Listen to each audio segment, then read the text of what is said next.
Merci beaucoup, Julien. Bonjour tout le monde. Bonjour, alors à droite, à ma gauche, bonjour, à ma droite, bonjour. Très heureux aussi d'être là avec vous ce matin, de pouvoir être ensemble dans l'église et de vivre l'église locale, que c'est beau. Tu peux dire à ton voisin, mais qu'est-ce que tu es beau et qu'est-ce que tu es belle. Non, mais à ta femme ou à ton mari, c'est facile. Enfin, j'espère que tu le dis à ton épouse ou à ton mari. Mais tu peux le dire à celui qui est derrière toi aussi. Dire, mais qu'est-ce que tu es beau, qu'est-ce que tu es belle. Mais non, mais l'église, c'est tellement beau. Vous êtes l'église. Et c'est tellement beau de voir tous ces visages différents. On est tous différents et pourtant on est tellement tous si beaux. Avec plein de couleurs et ça c'est beau.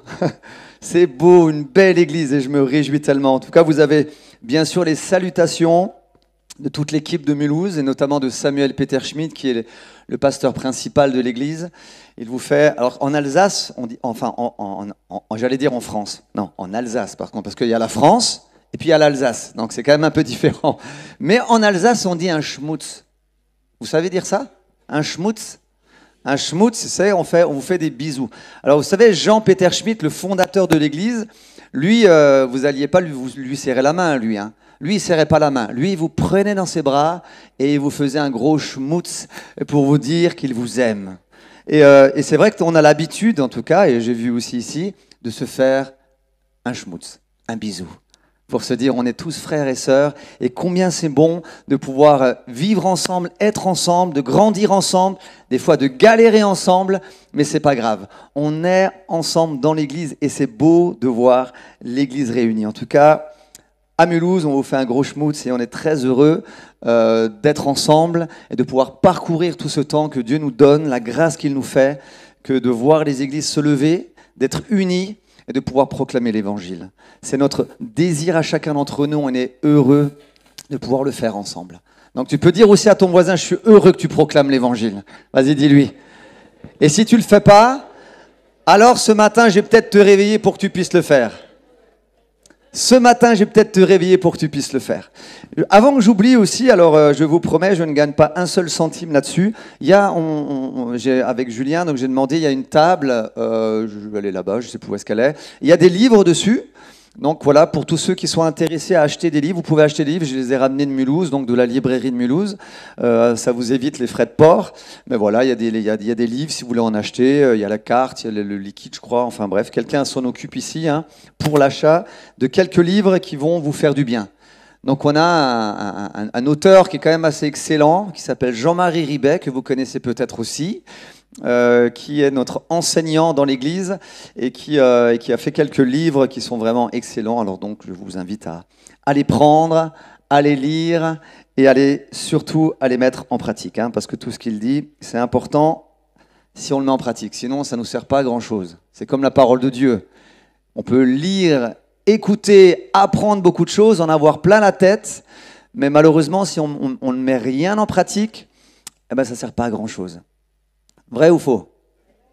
Vous pouvez être chez vous, il fait -2 dans votre maison, vous avez un chauffage qui pourrait largement vous donner 22 degrés, mais vous ne l'allumez pas. C'est quand même un peu stupide, je trouve, non? C'est quand même sacrément dommage quand même de se cailler parce que juste, on ne va pas tourner un bouton pour nous permettre d'être au chaud dans notre demeure. Je dirais que la parole de Dieu, c'est un peu cela.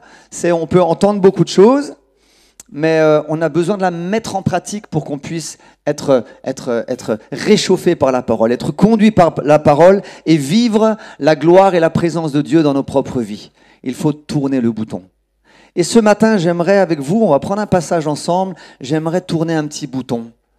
Peut-être réveiller certains, ou peut-être à d'autres de pouvoir découvrir quelque chose.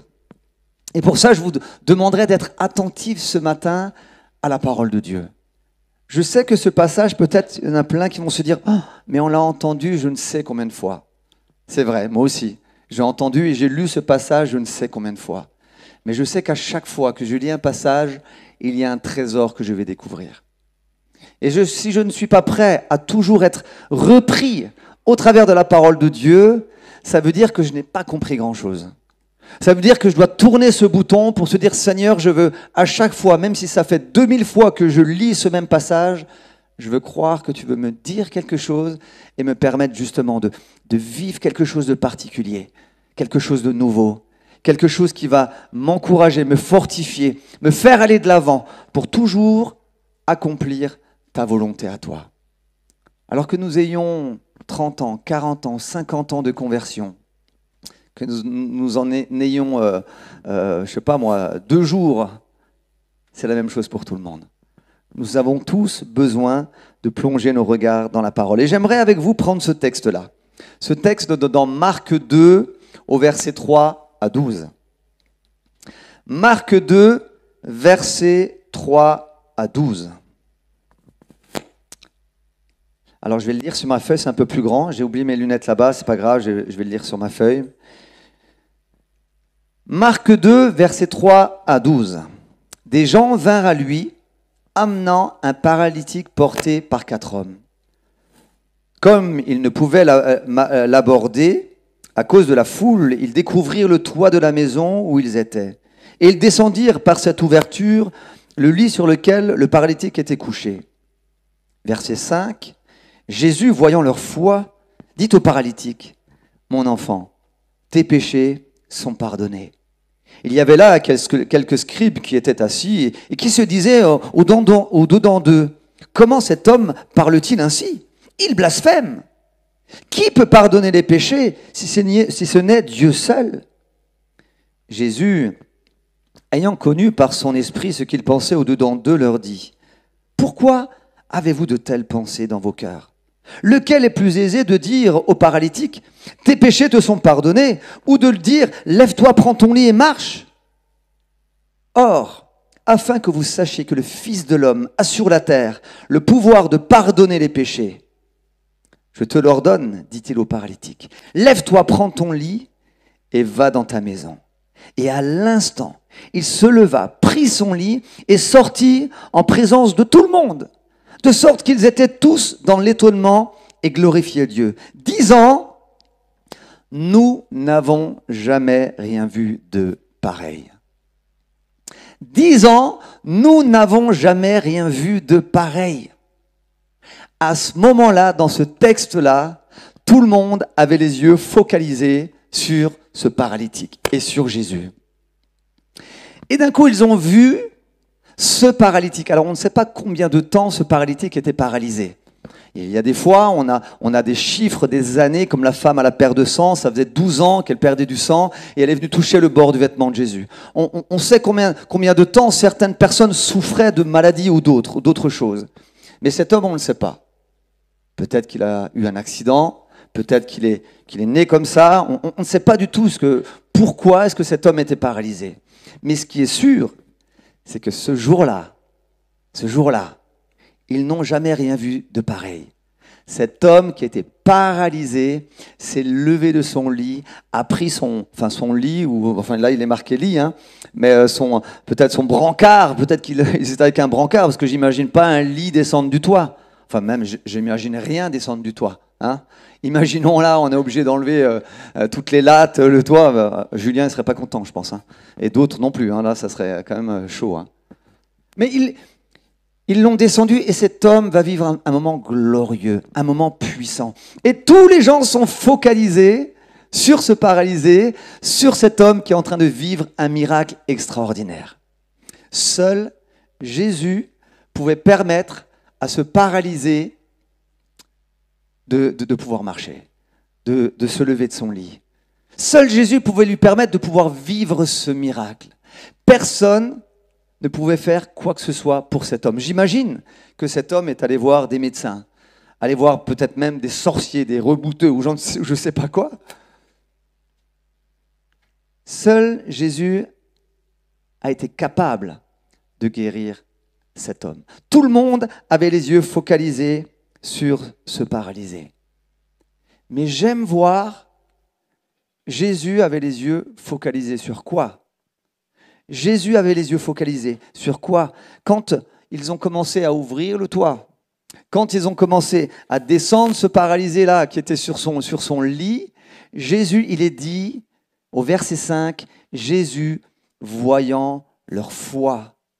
Tout le monde avait les yeux focalisés sur ce paralytique qui était là en train de descendre, mais Jésus, lui, il avait les yeux focalisés un peu plus haut. Il voyait les 4 gars qui étaient en train de descendre, se paralyser avec des cordes. Jésus, il devait être là comme ça en disant, alors il y a le paralysé qui descendait, mais Jésus devait toujours regarder en haut comme ça en disant, ceux-là, ils ont de la foi. Ceux-là, ils n'ont rien lâché. Tous les autres étaient là en train de regarder le paralysé en disant, est-ce qu'il va le faire? Est-ce qu'il va réussir à lui permettre d'être guéri à cet homme, de lever de son lit, de se lever de son lit? Tous les gens étaient focalisés sur Jésus et sur le paralysé. Mais Jésus, lui, il avait les yeux fixés sur ces 4 gars qui étaient en train de descendre cet homme. Jésus, voyant leur foi. Moi, j'aimerais te dire ce matin que Jésus voit ta foi. Tu sais que Jésus voit ta foi? Jésus est attentif à ta foi.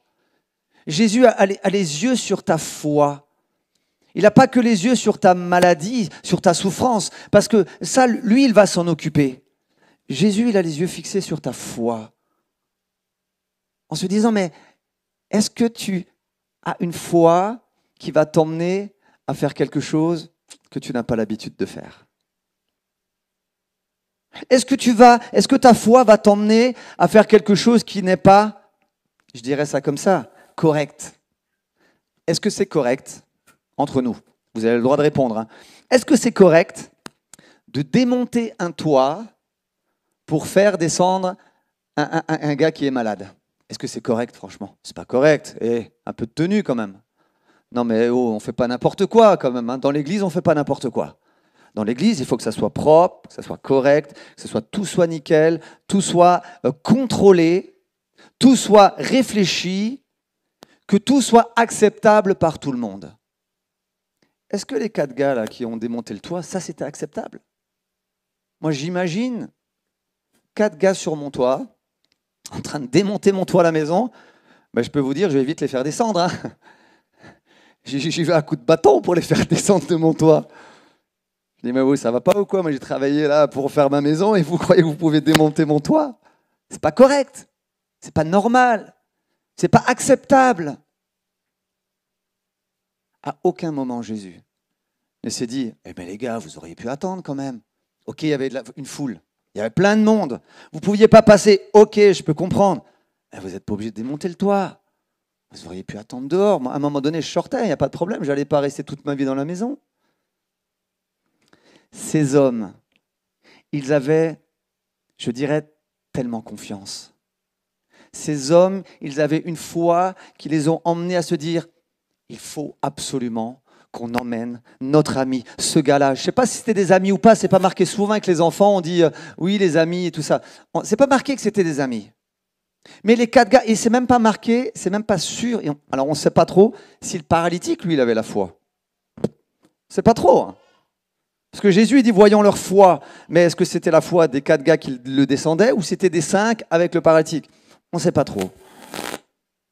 Mais que ça soit l'un ou l'autre, c'est pas grave. Ce qui est sûr, c'est que ces 4 personnes-là, ils se sont dit, nous n'allons rien lâcher. Rien du tout. Rien du tout. On imagine que ces 4 gars, quand ils sont allés chercher ce paralytique, ils se sont mis d'accord, les 4, ils se sont dit, bon, écoute, Jésus, est-ce qu'il paraît, Jésus, il est dans la maison là-bas. Ok. C'est un petit peu loin, ouais, c'est pas grave, on va trouver une solution. Ok, le paralytique, il est dans la maison là-bas. Ok, quoi, il y a quoi, 2 kilomètres? C'est chaud, hein. Ok, bon, c'est pas grave. Allez, on y va. Vous êtes prêts, les gars? Tous les 4, ils se sont mis d'accord. Ok, on est prêts. Parce qu'on croit, on est sûr que si on emmène là notre ami au pied de Jésus, c'est sûr qu'il va le guérir. J'ai entendu dire qu'il a guéri plein de monde. J'ai entendu dire qu'il a ouvert les yeux des aveugles. J'ai entendu dire qu'il avait déjà permis à des paralytiques de marcher. Je l'ai entendu. Les gars, ils se sont dit, ok, on se met ensemble. Ils se sont mis ensemble. Ils ont dû prendre un brancard ou je ne sais pas ce qu'ils ont pris. Et tous les 4, ils ont porté le paralytique ensemble. Imaginez un paralytique, je ne sais pas, qui pèse ne serait-ce 60-70 kilos. Où les 4 gars devaient marcher, je ne sais pas, alors c'est vraiment pas biblique ce que je dis, hein, parce qu'on n'en sait rien, mais imaginons qu'ils devaient marcher 2 kilomètres, allez, 1 kilomètre. marcher 1 kilomètre avec un gars qui est sur un lit à 4, comme ça, il a marché, et ce n'était pas des routes bétonnées, hein. Il fallait être sûr de ce que tu allais faire. Ils ont été courageux. Une fois qu'ils sont arrivés devant cette maison, ils se sont dit, ouais, ça va être génial, on va juste le poser devant Jésus, ça va être super. Là, ils arrivent, il y a tellement de foule qu'ils ne peuvent pas passer ni par la porte, ni par la fenêtre, ni par nulle part. Il y a tellement de monde. Et alors là, il y en a un qui aurait pu se dire, bon les gars, je vous l'avais dit, c'est n'importe quoi votre truc. Vous nous avez emmenés dans la galère, en fin de compte. On vient de porter ce pauvre gars, le pauvre, il n'en peut rien, et là, on est coincé parce qu'on ne peut même pas aller devant Jésus. Ils ne se sont pas lissés, ils se sont dit, ok, on a un problème là devant nous. Ce qu'on avait pensé, ce qu'on avait réfléchi, ce qu'on avait programmé ne peut pas fonctionner. Ok, on fait quoi? On va trouver une solution. Alors, moi, j'imagine les 4 gars en train de parler. Bon, on réfléchit alors. Tu penses quoi, toi? Ben, moi, je sais pas. Et toi, je sais pas. Il y en a un qui dit, j'ai une idée. Les 3 autres, ah ouais, vas-y, donne ton idée. On va monter sur le toit, on va démonter le toit et on va descendre. Pas. Moi, j'imagine les 3 autres en train de le regarder. Ils disent, mais t'es pas bien, toi, quoi? Qu'est-ce qui t'as mal dormi cette nuit ou t'as fait un rêve bizarre ou mais t'étais allez monter sur un toit pour le. Mais toi, t'es pas bien. Je sais pas comment ils ont dû discuter les 4. Mais ce qui est sûr, c'est qu'ils se sont mis d'accord. Tous les 4. Ils ont dit, ok, pourquoi est-ce qu'on le fait? Alors peut-être qu'ils se sont posé la question, ok, au fait, rappelons-nous ce qu'on est en train de faire là. Est-ce que c'est bien ou c'est pas bien? Dans quel but on le fait? Ok, on le fait parce qu'on voit notre ami là, qui est paralysé, qui souffre, qui a besoin d'aide, qui a besoin de vivre quelque chose qui va bouleverser sa vie, qui a besoin même de vivre quelque chose au plus profondément dans son cœur même. Non pas seulement dans son corps, mais dans son cœur. Et alors ils se sont dit, notre objectif, les gars, c'est de permettre à cet homme d'avoir une vie transformée, de vivre la guérison, de vivre le miracle, de vivre quelque chose qu'il n'a jamais vécu. Et ensemble, ils vont dire, ok, on y va.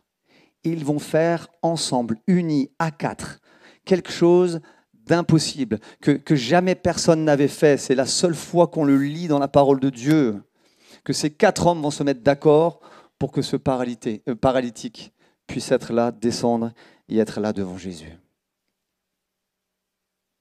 Ils ont porté à 4 cet homme pour qu'il vive le miracle. Ok, j'aimerais te poser une question. Est-ce que ta foi à toi, pas à ton voisin, la tienne, est-ce que ta foi t'emmène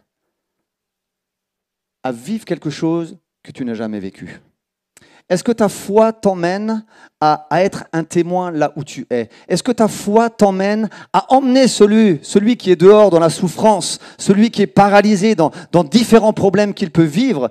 Après, je vais vous parler de différentes paralysies, mais est-ce que ta foi t'emmène à aller chercher ceux qui sont dehors, là, à Limoges, dans les rues, plusieurs fois, quand on est rentré chaque fois un peu tard avec Julien, on ne s'est jamais couché trop tôt, mais à chaque fois qu'on roulait, je voyais toujours des gars tout seuls dans la rue marcher, un peu défoncés, un peu perdus, enfin voilà. Est-ce que ta foi t'emmène à aller chercher ceux qui sont dehors? C'est une question que je te pose. Moi, je ne peux que répondre pour moi-même. Mais est-ce que toi, tu peux répondre pour toi-même? Ou est-ce que ta foi t'emmène juste à venir le dimanche matin ici à l'église, à lever les mains au ciel, à chanter des beaux chants pour le Seigneur, de dire Amen, de ressortir de là, et de même pas se rendre compte que dehors, là, les voisins, là, ceux qui sont dans ton quartier, ceux qui sont à côté de toi, peut-être même ceux de ta famille, ne connaissent pas le Seigneur. Ils sont paralysés dans leur vie. Est-ce que ta foi à toi t'emmène à faire quelque chose de dingue?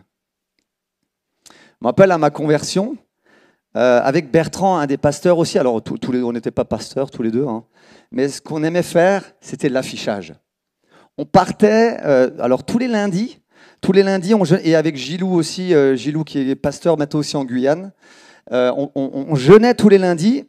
Et donc on travaillait tous, on bossait, voilà. Et puis le soir, on jeûnait, on se réunissait à 19h, on priait pendant 1 heure, et après on allait dans la rue. Et alors on avait des grandes affiches, Jésus libère, guérit, sauve.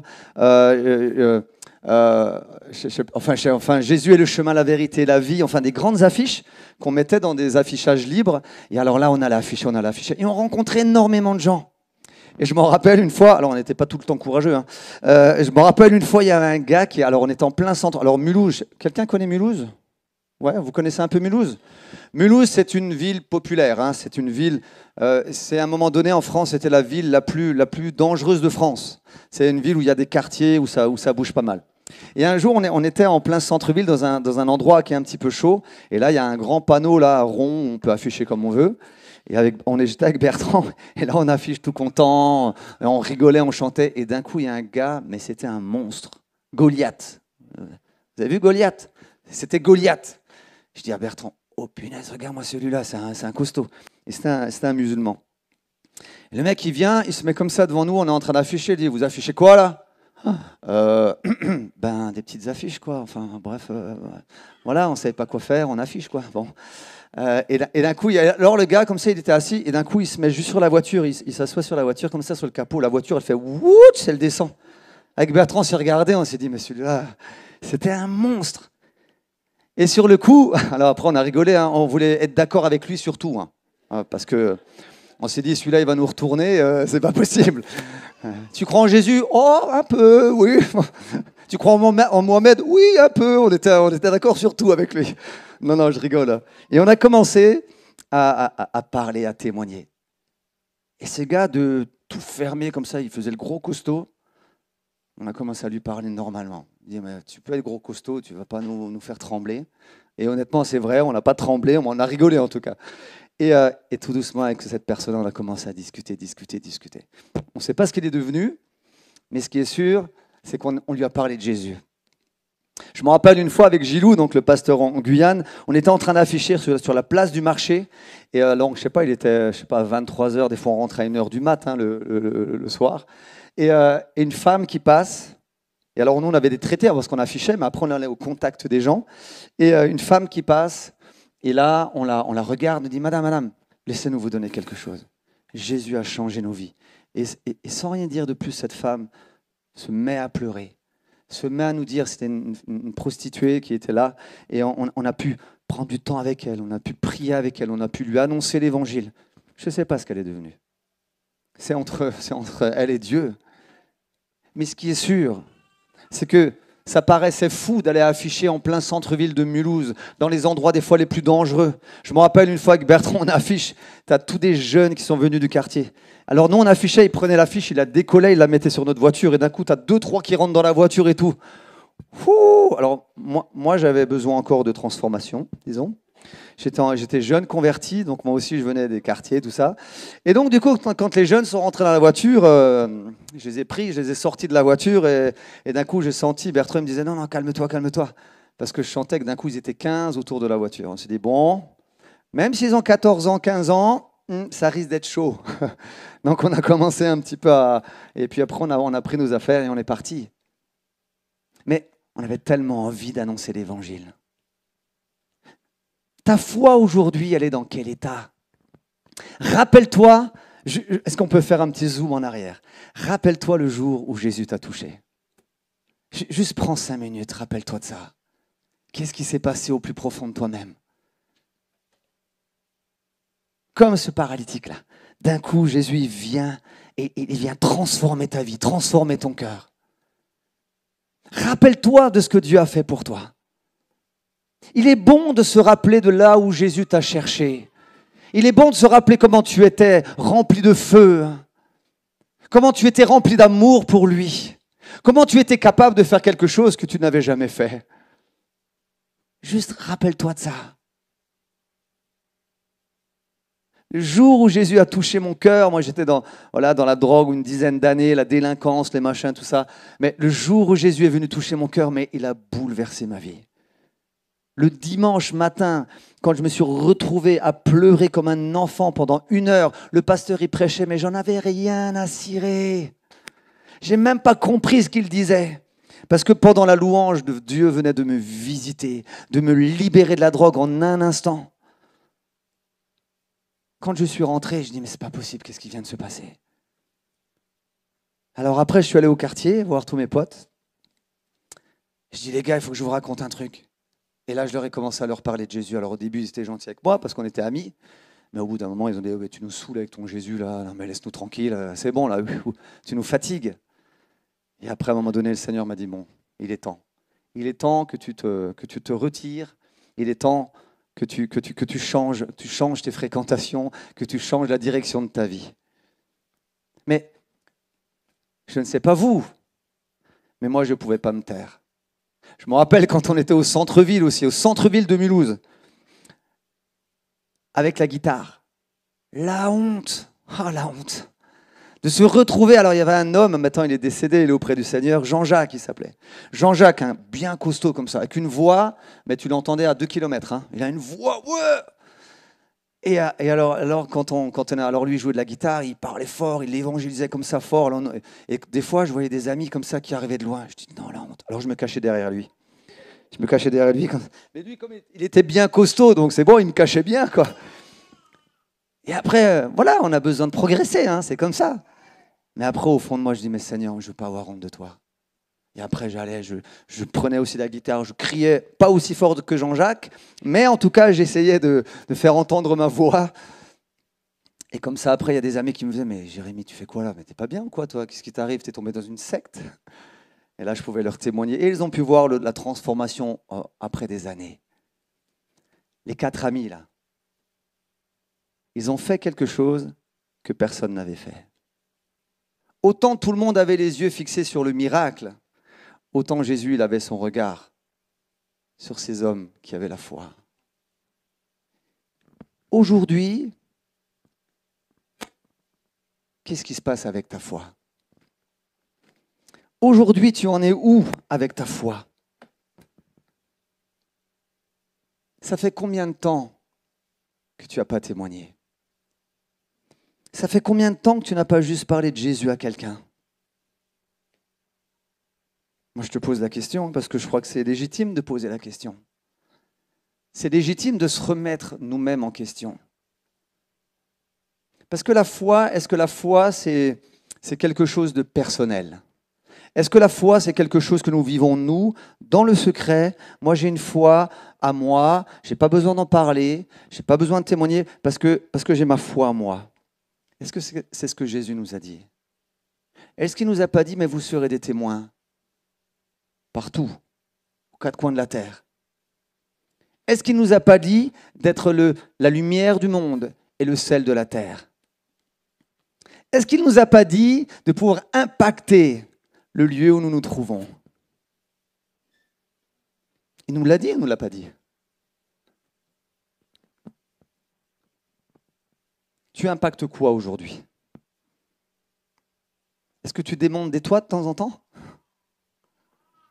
Est-ce que de temps en temps, les gens te regardent bizarrement parce qu'ils se disent, il est complètement cinglé, celui-là, il nous parle de Jésus, n'importe quoi. Ce matin, à l'hôtel, en partant, j'ai toujours les Bibles 90 minutes et à la femme, à la réception, en partant, je dis au revoir, je lui ai donné une Bible 90 minutes, je lui ai parlé un petit peu. Je lui ai dit, mais comme ça, vous avez le temps de lire, vous êtes toute la nuit là à attendre les gens. Comme ça, vous avez le temps de lire la Bible. C'est en 90 minutes, à la place de regarder un film, vous pouvez lire la Bible en 90 minutes. C'est tout simple. Je n'ai rien fait d'exceptionnel, je ne suis pas exceptionnel. Mais c'est juste, j'ai ce désir de voir des hommes et des femmes être transformés. Alors, Église, c'est une question que je vous pose individuellement, mais c'est une question que je pose à l'Église en même temps unie. Église de Limoges. Vous avez besoin, vous tous, de pouvoir être unis dans la foi. Non pas seulement dans l'Église, mais aussi de pouvoir œuvrer, et vous œuvrez. Je sais que vous faites des colis alimentaires, vous aidez des familles étrangères à venir, vous faites des cours de français, vous faites des choses. La question, ce n'est pas de faire des choses. La question, est-ce qu'on en fait avec de la foi? Est-ce que ce qu'on va faire va impacter parce qu'on n'est pas juste en train de faire du social, mais parce qu'on est en train d'annoncer l'Évangile? Et pour cela, vous avez besoin d'être unis. Ça veut dire que si toi, tu es assis et tu es indifférent par rapport à tout ce qui se passe dans l'Église, indifférent à la foi qui en marche pour pouvoir voir des hommes et des femmes être sauvés, ça veut dire que quelque part, il y a un peu de force en moins. Parce que toi, tu ne te lèves pas. Parce que toi, tu ne te lèves pas. Alors pour imager un peu la chose, j'ai besoin de 4 hommes costauds. Alors je sais qu'il y en a tout plein qui vont se sentir concernés. 4 hommes baraqués, beaux, intelligents. Il n'y a personne qui se lève? Ah, Julien, ah ben ouais, quand même. Non, tu peux venir, tu peux venir. Alors, il y a le pasteur. C'est beau d'avoir le pasteur avec nous. Est-ce qu'il y a des anciens ici? Il y a des anciens? Ouais. Tu es ancien aussi? Peut-être parce qu'il va falloir porter? Non? Tu es ancien? Ouais. Pour porter, ça va? Ok. Est-ce qu'il y a des responsables au niveau des enfants, au niveau de l'évangélisation? Est-ce qu'il y a un responsable de quelque chose? Tu es responsable? Ok, un homme fort. Est-ce qu'il y a un frère qui n'a pas de responsabilité, qui n'est pas pasteur, qui n'est pas ancien? Tu es costaud, c'est bien. Non, mais tu fais la louange, hein, c'est important. Ok. Alors maintenant, il faut que je choisisse quelqu'un de léger, de pas trop grand.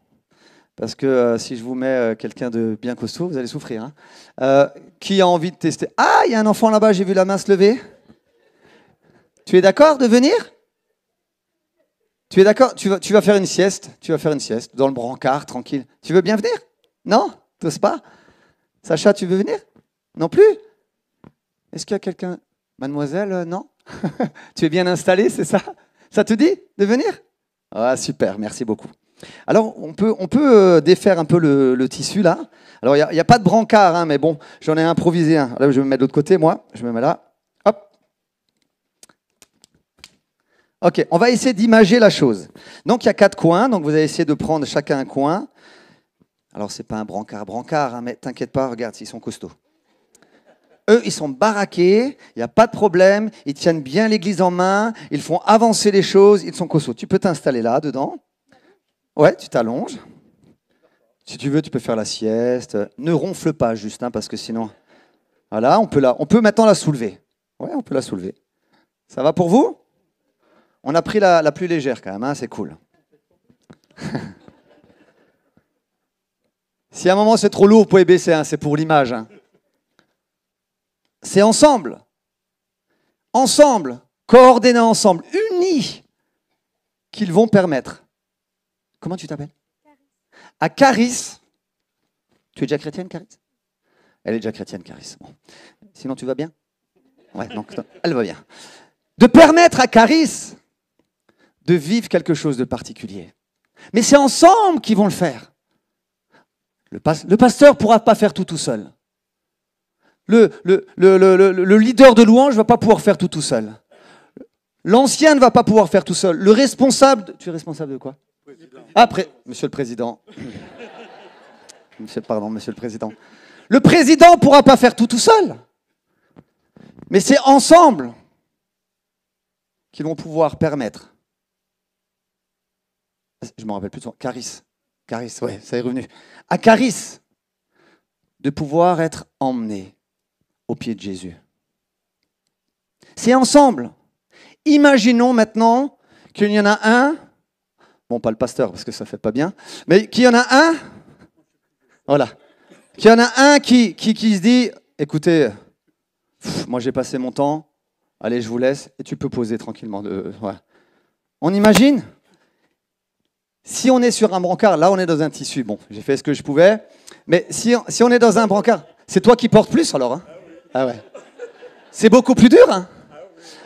Mais tu verras, dans 3 quarts d'heure, ça va être beaucoup plus dur encore. Non, je rigole. Mais du coup, comme le frère, alors c'est un exemple, hein, il dit, mais non, moi je peux plus, c'est trop dur. Je lâche. Je lâche.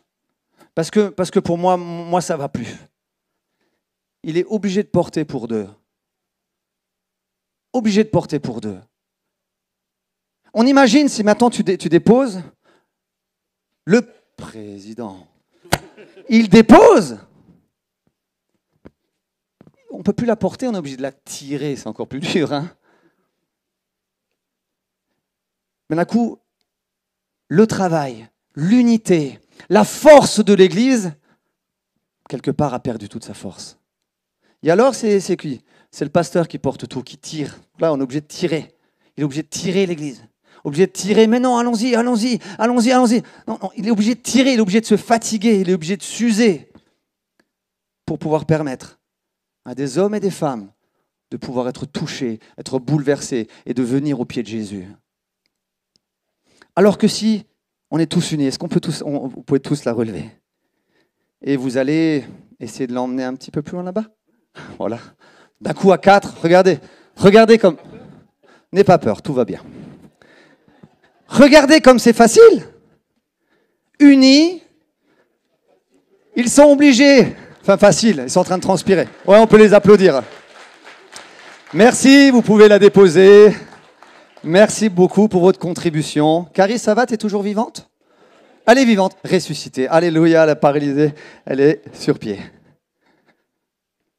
Ce que je veux vous dire par là, c'est que quand on est unis, quand l'Église est unie, avec autant le pasteur, les responsables, le président, qui vous voulez, chacun d'entre vous qui êtes membre de l'Église, quand on est unis, alors ça nous permet de pouvoir emmener des hommes, des femmes qui ne connaissent pas le Seigneur au pied de Jésus. Mais pour ça, l'Église a besoin de toi. L'Église a besoin de toi. Mais peut-être que toi, tu te considères comme le paralytique. Tu te dis, mais moi, j'ai besoin d'être porté. Alors, tu n'es peut-être pas paralysé des membres, mais c'est peut-être dans ton cœur que tu es paralysé. Il y a plein de paralysies. Hein. Le jour où le Seigneur m'a appelé à le servir à plein temps, quand Samuel m'a dit, écoute Jérémie, voilà, je veux que tu viennes dans l'équipe, je veux que tu deviennes un des pasteurs aussi, tout ça. Moi, j'ai dit au Seigneur, Seigneur, tu t'es trompé. Seigneur, tu t'es trompé de CV. Je pense que le mien, il devait être tout en dessous d'une pile de CV. Et tu as dû te tromper, Seigneur, c'est pas possible. Il faut que tu appelles quelqu'un d'autre. Je suis incapable de faire ce que tu me demandes de faire. Parce que j'étais très mauvais à l'école. Je l'ai dit plusieurs fois hier, hein. Tu me l'as rappelé. Hein. Parce que je me sentais incapable, parce que je me sentais pas du tout cultivé, parce que je me sentais pas du tout savoir parler, parce que je me sentais nul tout simplement. Sauvé, mais nul. Sauvé, mais pas capable. Sauvé, mais paralysé. Mais à un moment donné, quand le Seigneur vient frapper à la porte de ton cœur tout le temps, en te disant, mais je veux que tu me serves. Je veux que tu me serves avec qui tu es. Alors à un moment, tu dis, ok, Seigneur, je veux obéir à ta voix. Je veux obéir à ta voix. Je veux obéir quand tu me dis, lève-toi, prends ton lit et rentre chez toi. Combien de fois Dieu t'a dit à toi, lève-toi, sers-moi, engage-toi. Combien de fois le Seigneur te l'a dit? Mais peut-être que tu attends encore des confirmations. Le paralytique, là, quand il a entendu une seule fois, Jésus lui dit, lève-toi, prends ton lit et marche. Le gars, il s'est levé, il a pris son lit et il est rentré chez lui. Il a vu une guérison automatique. Il avait besoin de faire ce pas. Il aurait pu rester allongé et dire, mais non, je ne peux pas. Et Jésus lui dit, mais entends ma voix. Ce que Jésus dit, la parole que Jésus donne la vie. La parole de Jésus transforme des cœurs. La parole de Jésus guérit des cœurs, bouleverse des vies. Cet homme a reçu cette parole de Jésus. Et alors, il a accepté de se lever, sans comprendre en vérité. Il a accepté de se lever, il a dit, ok, je vais essayer. Il ne savait pas, mais il a essayé. Et il s'est levé et il a pu rentrer chez lui. Il a vécu le miracle. Combien de fois le Seigneur va devoir te le dire? Combien de fois? L'Église a besoin de toi. La ville de Limoges a besoin de toi. Le pasteur a besoin de toi, les anciens ont besoin de toi, les responsables ont besoin de toi. Tous ceux qui travaillent auprès des enfants ont besoin de toi. Combien de temps encore tu vas rester paralysé dans ton confort, sur ton lit, caché, en te disant « je ne suis pas capable, j'y arriverai pas ». Dieu t'appelle, Dieu te cherche. Vous savez, je vais vous donner un petit exemple. Je vais ressortir les... Alors hier, j'ai parlé des tomates. Pour les jeunes qui étaient là, j'ai toujours mon petit sachet de tomates. Donc c'est des graines de tomates à l'intérieur. Et aujourd'hui, on parle beaucoup des paysans. Un paysan, quand il va semer son champ, il n'est pas toutes les 30 secondes en train de transpirer en disant « Ah, j'espère que ça va pousser. J'espère que ça va pousser. » Parce que le paysan, il sait que ça va pousser. Parce qu'il a tout fait pour. Il a retourné la terre. Il a mis de l'engrais. Il a mis d'ailleurs, chez nous, en Alsace, ils mettent du purin et tout ça. Et quand à côté de chez moi, il y a des champs. Alors ça dégage, hein, ça sent pas le minster. Vous connaissez le minster? C'est un fromage de chez nous qui sent les chaussettes. Les chaussettes de 3 semaines. Hein. Bon, bah, voilà. Mais voilà, ça sent fort. Mais le paysan, il a tout fait pour que la terre, sa terre, puisse permettre à la semence de porter du fruit. Mais le paysan, lui, il sait que ce qu'il a planté en terre, le maïs, le blé ou tout ce que vous voulez, ça va pousser. Il le sait. Pourquoi est-ce qu'il le sait? Mais parce qu'il a eu l'habitude de le faire. Il sème, il va semer tous les ans, à chaque saison, ce qu'il a besoin de semer. Il va le faire régulièrement. Le problème souvent des chrétiens qui ne marchent pas par la foi et qui ne vivent pas au travers de la foi, c'est qu'ils n'ont pas l'habitude de le faire, de marcher par la foi, de croire ce que Dieu dit, de mettre en pratique la parole de Dieu. Donc comme ils n'ont pas l'habitude, ils sont toujours en train de douter, toujours en train de dire « c'est sûr ça va marcher ». On est sûr que quand on prie, Dieu nous entend. On est sûr que quand on va évangéliser, un jour ou l'autre, quelqu'un peut être touché par le Seigneur. Mais comme on n'a pas l'habitude de le faire, on est toujours dans ces questionnements un peu craintifs, un peu avoir peur de l'échec, un peu avoir peur de se dire « ça ne va pas fonctionner ». Mais moi, je t'encourage à prendre l'habitude. À prendre l'habitude de laisser ta foi être en action. Je t'encourage à prendre l'habitude de croire ce que Dieu dit. Comme ce paralytique, il l'a vécu peut-être pour la première fois, mais je peux vous dire, enfin, on n'en sait rien, de nouveau, c'est qu'une idée. Mais je me dis que ce paralytique-là, quand quelqu'un venait chez lui en disant « Quoi, Jésus guérit ?» N'importe quoi, mais toi tu dis n'importe quoi. Alors je suis sûr que le gars, il était convaincu. Hein. Il a dû le dire à plein de monde que Jésus l'avait sorti de son brancard. Hein, parce qu'il venait de le vivre. Le problème, c'est quand tu ne vis plus rien, tu penses qu'il n'y a plus rien. Mais Jésus n'a pas changé. Jésus, la parole de Dieu nous dit que Jésus est le même hier, aujourd'hui, éternellement. Il ne change pas.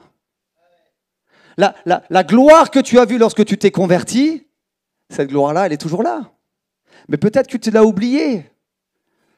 Tu as oublié ce que tu as vécu avec Dieu et aujourd'hui tu penses qu'avoir une petite vie de chrétien correcte, de venir à l'église le dimanche en mettant ta foi dans ta poche toute la semaine, ça suffit. Je te dis que ça ne suffit pas. L'église a besoin de toi. Jésus veut t'utiliser pour annoncer sa parole. Il veut te réveiller pour te dire, mais même si tu n'as pas de capacité, c'est lui qui donne les capacités. C'est lui qui t'équipe. Il y a tellement de gens qui sont paralysés par leur peur, comme je le disais tout à l'heure, de ne pas se sentir capables. Des fois, sont paralysés parce qu'il y a des choses qu'ils ne comprennent pas intellectuellement. Et ils sont paralysés, ils ne bougent plus.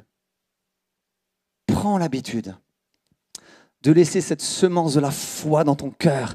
Prends l'habitude et tu verras qu'à force de récolter, tu sais que Jésus agit, que Jésus se manifeste, que Jésus veut manifester sa gloire dans ta vie et dans la vie d'autres. Ces gars-là qui ont emmené les paralytiques, ils n'ont été découragés en rien. Ils sont montés sur un toit Ils ont enlevé la terre, la paille, enfin voilà, les toits, c'était pas des toits comme ça, mais ils ont fait un trou dans le toit pour arriver. Un bonhomme, il faut faire un trou de 2 mètres sur, je sais pas moi, sur 1 mètre. C'est pas un trou minuscule.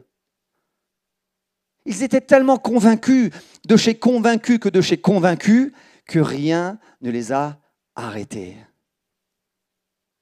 Combien de fois, toi, tu as été arrêté? Combien de fois, toi, tu as cru et tu crois que ça ne marchera pas? Ça ne marchera pas. Moi, je veux te dire que ça va marcher. Parce que Jésus veut te permettre de vivre sa gloire. Jésus veut te permettre de vivre sa gloire. Prends l'habitude de semer. Prends l'habitude de semer. Et tu verras que ça va être une culture en toi. Ça va être une habitude en toi. Prends l'habitude de servir le Seigneur, non pas seulement pour le servir, mais pour se dire, Seigneur, je veux voir ta gloire dans l'Église. Je veux voir ta gloire dans ce que je fais, que ça soit à l'accueil. Alors, les personnes qui sont à l'accueil, de se dire, vous n'êtes pas juste là pour faire un café et mettre un gâteau sur le petit bar. Vous êtes là pour manifester l'amour de Jésus. Toutes les personnes qui rentrent, lorsque vous êtes remplis de cet amour-là, vous leur souriez, vous les accueillez. Au travers de votre regard, vous êtes en train de leur montrer que vous les aimez. La personne qui viendra pour la première fois dans l'église et qui passera la porte de l'église et qui vous verra, il va se sentir accueilli. Il va se sentir important. Peut-être il va se sentir aimé. Ça fait toute la différence. Dieu veut mettre quelque chose de particulier en toi, mais tu as besoin de lui obéir. Je vais donner un exemple. Naaman. Vous vous rappelez de Naaman? Il allait voir Élisée, le prophète. Naaman, lorsqu'il va aller voir le prophète, alors lui, Naaman, il pense que le prophète va sortir, va dire « Oh, grand Naaman, grand guerrier, tout-puissant, oui, tu es lépreux, mais tu vas faire quelque chose de glorieux, tu vas faire 230 pompes, 500 abdos, parce que c'est un guerrier le gars, donc il avait besoin de montrer que c'était un homme, qu'avec sa force, il va y arriver. » Le prophète n'est même pas sorti de chez lui. Il a envoyé son serviteur en lui disant « Va dire à ce petit Naaman là, qu'il aille se plonger 7 fois dans le Jourdain. » Quand le serviteur allait sortir voir Naaman, et quand Naaman a entendu ça, Naaman il s'est fâché. Il a dit « Quoi ?» Et non, il a commencé à râler parce que c'était pas ce qu'il pensait, c'était pas comment il l'imaginait. Et les serviteurs, ils ont dit à Naaman, mais Naaman, si le prophète t'avait dit quelque chose, de faire quelque chose d'extraordinaire, tu l'aurais fait. Là, il te demande quelque chose de simple. Est-ce que tu sais obéir à un truc simple en fin de compte, Naaman? Naaman a été fâché. D'un coup, il se dit, bon, je suis quand même lépreux, quoi. Bon, c'est pas cool. J'ai quand même un problème, donc je pense que mon problème peut être réglé. Naaman va accepter. Mais ce n'est pas au bout de 2 fois qu'il était dans l'eau qu'il a été guéri. Ce n'est pas au bout de 5 fois. Ce n'est pas au bout de 6 fois. C'est au bout du 7e fois où Naaman va vivre la guérison. Ce qui nous montre cette obéissance, en fin de compte, que nous avons tous besoin d'avoir. Nous avons besoin d'avoir cette obéissance. L'obéissance va avec la foi va avec l'obéissance.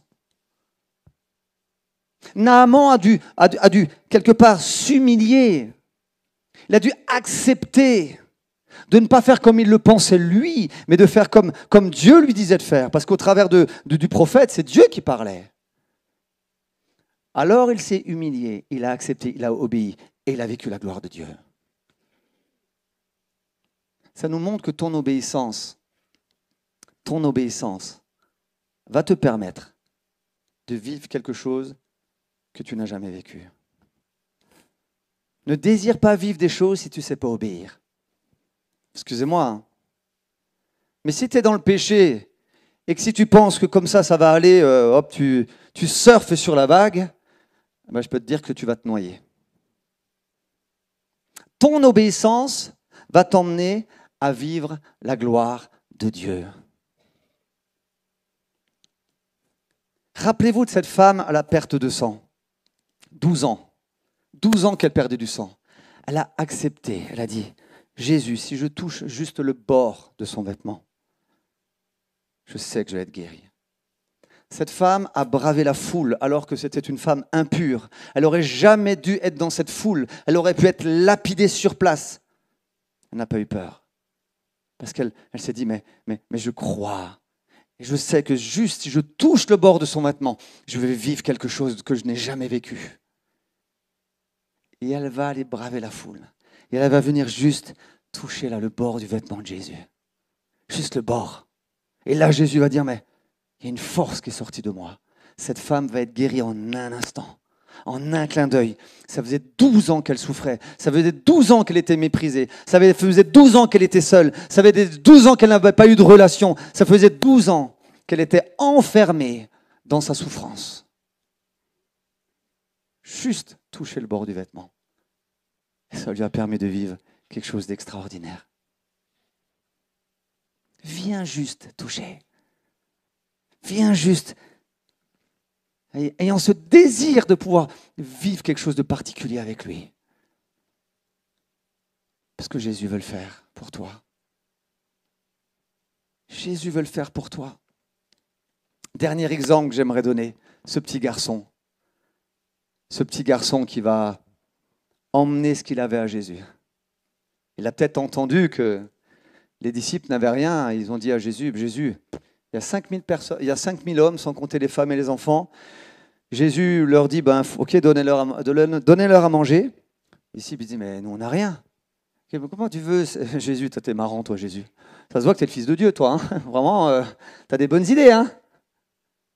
Comment tu veux que nous, on puisse nourrir autant de monde? Peut-être il y avait 10 000 personnes. Vous avez déjà vu 10 000 personnes réunies? C'est énorme. Comment tu donnes à manger à chacun? C'est humainement parlant. Comme ça, quand tu n'as rien, quand tu n'as pas prévu, quand tu n'as pas 3 camions, 38 tonnes là, qui arrivent avec de la nourriture dedans, comment tu fais? Tu ne sais pas comment faire. Impossible pour l'homme. Mais l'enfant, lui, il va entendre ça. Et il va venir avec ses quelques pains, quelques poissons, en disant, ouais, moi j'ai ça. Alors tout le monde devait rigoler, mais attends, mais 5 pains, 2 poissons, tu veux qu'on fasse quoi avec ça? Pour 10 000 personnes, chacun prend une arête. Chacun prend une miette de pain. Ça va bien nourrir, ça. Jésus va voir tout simplement la simplicité de cet enfant. Jésus va lui montrer à cet enfant, mais le peu que tu viens me donner, moi je peux le multiplier. Le peu que tu viens me donner, moi je peux le multiplier pour pouvoir bénir tous ceux qui sont là. J'aimerais te dire que le peu que tu peux donner, Dieu peut le faire croître. Et le peu que tu donnes peut être une bénédiction pour beaucoup de personnes. Pour beaucoup de personnes. Dans ces exemples-là, on voit qu'il y a cette fidélité de Jésus. Autant dans notre corps, autant dans notre cœur, autant dans nos besoins matériels de tous les jours, on peut voir que Jésus est là pour nous prendre soin de chacun d'entre nous. Donc ne reste pas paralysé sur ton lit. Mais lève-toi, prends ton lit et bouge. Lève-toi, prends ton lit et bouge. Ne reste pas enfermé dans ce que tu es en train de vivre en ce moment. Parce que tu ne vis plus rien. Je ne sais pas. Moi, je dis ça comme ça. Mais moi, j'en sais rien ce que tu vis. Mais pose-toi la question ce matin. Pose-toi la question. Que tu sois comme ces gars qui avaient la foi de faire quelque chose de fou pour permettre à ce paralytique de vivre la gloire de Dieu, eh bien que le Seigneur continue à te bénir et que tu puisses continuer à avoir le feu dans ton cœur. Que tu puisses continuer à le servir et continuer à voir la gloire de Dieu autour de toi. Continue, parce que c'est ce que Dieu cherche, des hommes et des femmes qui ont le feu pour pouvoir le servir. Mais si par contre, tu te retrouves comme ce paralysé, qui a besoin peut-être d'être aidé pour venir au pied de Jésus. Ce matin, au travers de ce que je te partage, c'est peut-être très simple. Mais au travers de ce partage, je suis en train de t'aider à venir là au pied de Jésus. Et ne plus rester paralysé, mais de permettre à entendre la voix de Jésus qui te dit, lève-toi, prends ton lit et marche. Lève-toi, prends ton lit et marche. Et j'aimerais dire, pendant la louange, Dieu parlait à mon cœur et confirmait ce que je suis en train de vous partager, même si c'est partagé simplement. Qu'il y en a plusieurs où tu es là, mais ta foi, elle est éteinte. Non, pas éteinte. Il y a toujours un petit... Mais tu ne vis plus du tout ce que tu vivais lorsque tu étais plus jeune. Tu as juste une apparence d'homme de foi, d'homme engagé, mais au fond de toi, tu as perdu ce feu. Et tu le sais. Tu fais les choses parce qu'il faut les faire. Tu fais les choses parce que tu aimes l'Église, parce que tu aimes les frères et sœurs, mais au fond de toi, il n'y a plus ce feu. Il n'y a plus cette foi pour déplacer des montagnes. Il n'y a plus cette foi qui t'emmènerait à faire bouger des choses, à faire des choses que tu n'as jamais fait. Tu es comme un peu éteint. Et Dieu parle à plusieurs ce matin. Alors écoute tout simplement sa voix qui te dit, lève-toi, lève-toi. Ne reste pas assis dans une foi qui est en train de s'éteindre, mais lève-toi pour que le feu puisse à nouveau venir sur ton cœur et te permettre d'être utilisé par le Seigneur. Ne laisse pas le diable éteindre ce qu'il y a au fond de toi. Je ne vous ai pas parlé des scribes, des religieux qui étaient là. Je vais juste vous dire ce qu'ils ont dit. Qui peut? Cette phrase, elle est incroyable. Parce que quand Jésus va dire, il est plus facile de dire à un homme, tes péchés sont pardonnés, ou à cet homme-là de dire, lève-toi, prends ton lit et marche. Et après, il dit, mais qui peut pardonner les péchés? Il blasphème, cet homme. Et je me dis, mais des fois, nous les chrétiens, est-ce qu'on dit, mais il peut, vraiment? Qui peut faire ça en fin de compte? Est-ce que c'est possible en fin de compte? Et je me dis que des fois, on est comme ces religieux, on s'est enfermé dans notre petite religion évangélique, charismatique ou pas, ou je ne sais pas quoi, pentecôtiste, et on est en train de se dire, mais est-ce que Jésus peut vraiment? Ouais, bon.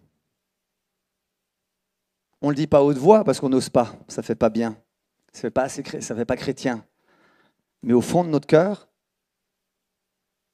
on se le dit. D'ailleurs, Jésus, lui, il est dit qu'il savait ce qu'ils se disaient au fond de leur cœur, ces hommes-là. Dieu voit exactement dans ton cœur. Et peut-être que toi, tu te doutes. Est-ce que Jésus peut vraiment? Moi, je te dis que Jésus peut parce qu'il l'a montré. Il l'a montré. Il a dit à ce paralytique, lève-toi, prends ton lit et marche. Il l'a dit. Et cet homme l'a vécu. Et chacun d'entre nous, nous l'avons vécu lorsque le Seigneur est venu toucher nos cœurs. Donc ce matin, j'avais juste envie un petit peu d'exciter ta foi. J'avais juste envie de te permettre de te remettre en question et de te dire, mais ok Seigneur, je veux me mettre devant toi, je veux être vrai. Je désire que tu reviennes mettre le feu dans mon cœur. Je désire être à nouveau comme ces hommes qui ont osé faire quelque chose par la foi. Parce qu'ils étaient sûrs, persuadés que rien ne pouvait les empêcher de faire quelque chose d'incroyable que de démonter un toit pour déposer cet homme paralysé devant Jésus. Est-ce qu'on peut, et je vais m'arrêter là, est-ce qu'on peut juste fermer nos yeux? Est-ce qu'on peut juste fermer nos yeux? Et si quelqu'un peut venir au piano ou... Est-ce qu'on peut juste se tenir là devant Dieu, tout simplement? C'est une parole simple que j'ai partagée ce matin. Un texte simple que nous connaissons tous très bien. Mais je crois que ce matin, Dieu voulait parler à plusieurs.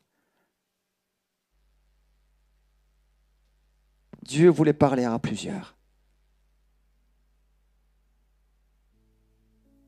Rappelle-toi de cette image de ces 4 frères qui ont porté cette jeune fille là ce matin sur l'estrade.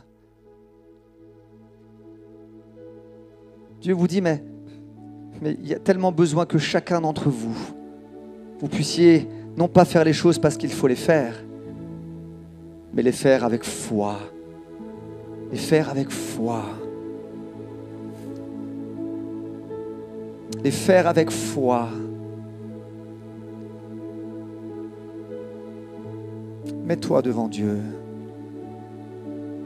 Peut-être dans ce que j'ai dit, quelque chose ne t'a pas plu. Peut-être ça t'a frustré ou ça. Oublie alors ce que je t'ai dit. Oublie ça.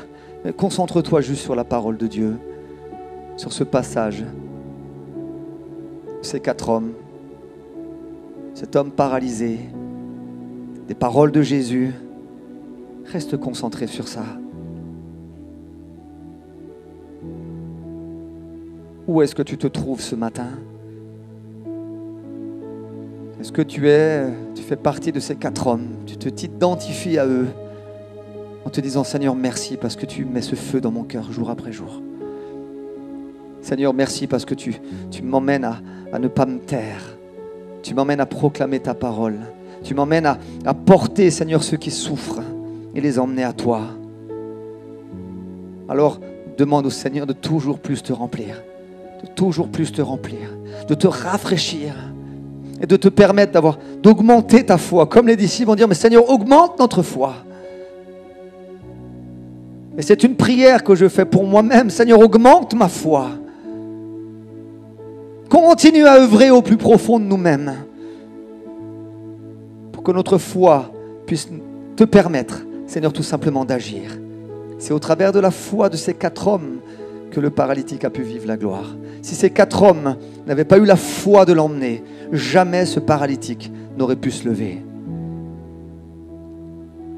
Peut-être que ce matin, tu t'identifies à celui qui est paralysé. Tu es paralysé dans ta vie chrétienne. Ça fait bien longtemps que tu ne vis plus rien. Ça fait bien longtemps que tu es là, allongé spirituellement. Ou ça fait bien longtemps que tu n'as pas vu la main de Dieu sur ta vie, que tu n'as pas vécu un miracle, que tu n'as pas vécu un encouragement, que tu n'as pas ressenti la présence de Dieu. Ça fait bien longtemps que tu es comme sec au plus profond de toi-même. Alors entends la voix du Seigneur ce matin qui te dit, lève-toi, lève-toi, lève-toi. Tu as besoin d'aide. Tu as besoin que d'autres t'aident. Ne reste pas silencieux dans ta souffrance. Ne reste pas silencieux dans ce que tu vis au plus profond de toi-même qui est en train de te détruire et d'étouffer ce feu. Mais laisse-toi porter. Laisse-toi porter par ceux qui ont là ce feu, cette foi pour toi. Et un jour tu seras à nouveau rempli de ce feu, rempli de cette foi pour aider ceux qui sont là, qui sont paralysés, ceux qui sont là dans le besoin. Mais aujourd'hui, toi, tu te trouves paralysé. N'aie pas honte de ça. Ne reste pas silencieux. Il y a plusieurs personnes, vous êtes là. Et votre souffrance, la souffrance que vous vivez, qui est à l'intérieur de vous-même, que vous ne parlez pas ou très peu, vous paralyse. Une souffrance intérieure. Le Seigneur vous dit, il y en a plusieurs. Et je suis là pour que tu sortes de cette souffrance. Je veux te sortir de cette souffrance. C'est une souffrance intérieure dans ton cœur. Quelque chose qui plombe ton cœur, quelque chose qui te rend triste. Le Seigneur te dit, mais je veux le lever. Je veux te permettre de te lever. De ne pas rester dans cette souffrance. Et de remarcher à nouveau par la foi. Et d'être encouragé au travers de mon œuvre dans ta propre vie. Et le Seigneur parle à plusieurs. Tu es paralysé par ces souffrances intérieures. Alors ce matin, lève-toi. Au nom de Jésus, lève-toi. Et laisse le Seigneur faire cette œuvre au plus profond de toi-même. Pour que la foi revienne, pour que le feu revienne. Pour que ni la mort, ni la souffrance, ni les dominations, ni quoi que ce soit ne te sépare de l'amour du Père manifesté en Jésus-Christ.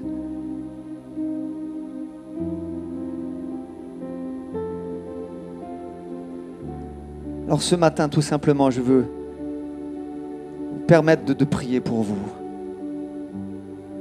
Pour tous ceux qui, dans son cœur, moi je ne vais pas vous demander quoi que ce soit. Ceux qui vont prier pour vous ne vont pas vous demander quoi que ce soit.